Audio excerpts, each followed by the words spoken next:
Hi guys, welcome back to my channel. Today's video, I'm going to share with you something that a lot of people have asked me about. It's number one, how I came here in Canada and what's my current status here. If this topic is of any interest to you, then you should keep watching.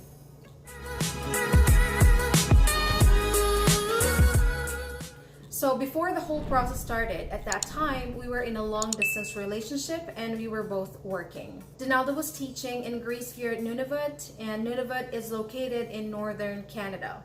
So the community that Donalda lived in was located in the high Arctic and I was in the Philippines.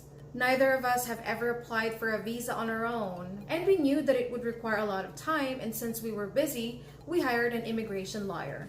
Now let's talk about the process. The first thing is filling out the forms. Since the lawyer is located here in Nova Scotia, she sent everything to us via email.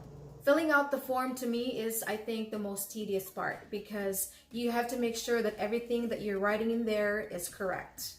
There was a bunch of forms that we both had to fill out, and that was really stressful. Just, being away from each other and not being in one place at the same time. I had to print the document from the email and then I had to fill it out and then I had to mail it directly to the lawyer. You also spend money in sending it through FedEx. Next is the requirements. There's a list of requirements that you need to complete depending on the type of application that you are submitting. So there are different kinds of application. There's conjugal partner, there's spousal, there is temporary resident visa, and different kinds of things. So you have to make sure that you are getting the list of requirements that is appropriate to your application. And when we talk about requirements, Donalda had her own set of requirements and I had my own set of requirements too. She was and she still is my sponsor for that application, so she would have other things that I didn't have to submit.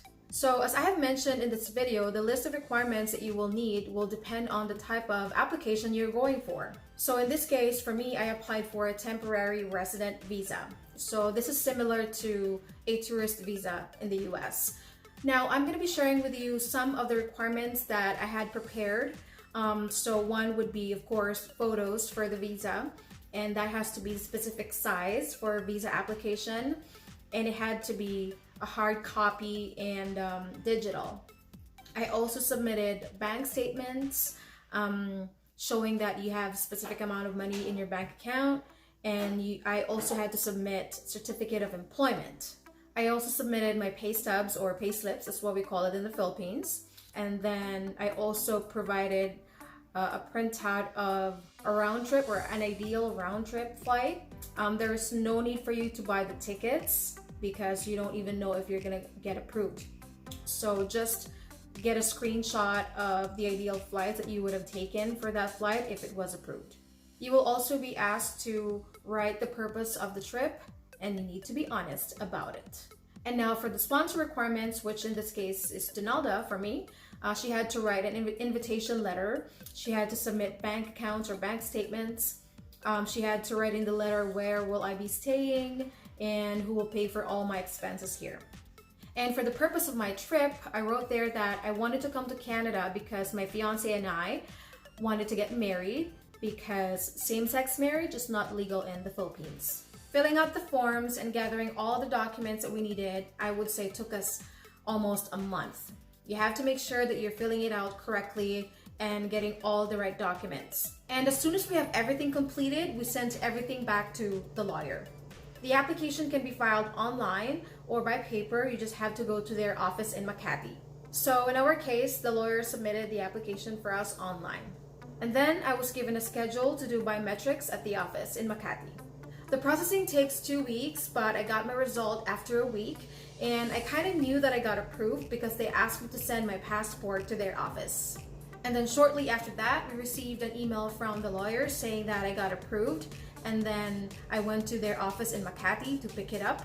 And it was just one of the happiest days of our lives because we knew at that point that our wedding is going to happen and that we are going to be together again.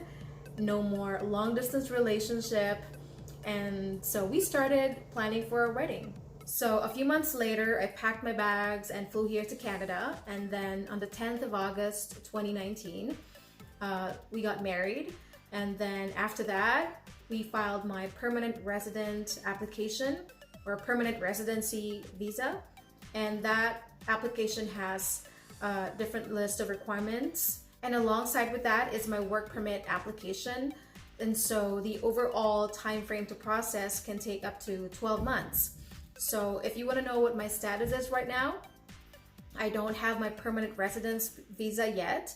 I am still holding the temporary resident visa, and it's been over 6 months since I got here. So it's definitely, I would say, expired or elapsed. But since we filed the permanent residency application in Canada, that actually allowed me to stay here until I receive my permanent residence visa. My work permit hasn't arrived yet, and it usually just takes up to 4 months in processing. But because of what's happening right now with COVID-19 pandemic, it just slows everything down here.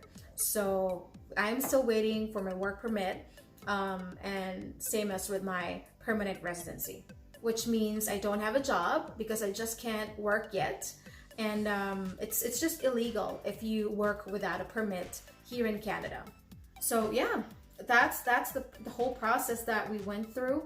And I hope that this information that I've shared with you today is helpful, especially to those couple who are planning to get married here in Canada, may it be LGBTQ or just a regular couple. That's the process that you can also go through. And you don't really need to hire a lawyer to help you with the process. You can do it on your own. I've known people who applied, submitted their application all by themselves without the help of a lawyer. And we just did that because we were not physically together and we were both really busy. But I do not recommend that you do it right now because of what's happening with the pandemic COVID-19. Maybe when this is all over, and that's when you can start the whole process. I hope you guys liked today's video, and if you did, please don't forget to hit the like button below the video box because it kind of tells YouTube to recommend my video to everybody. And if you're new here and this is the kind of video that you like to watch, consider subscribing to my channel. And to those who have been watching my videos that are not subscribed yet, this is the perfect time that you subscribe. Thank you guys for watching. This has been your Girl Spice. I'll see you in my next video. Bye!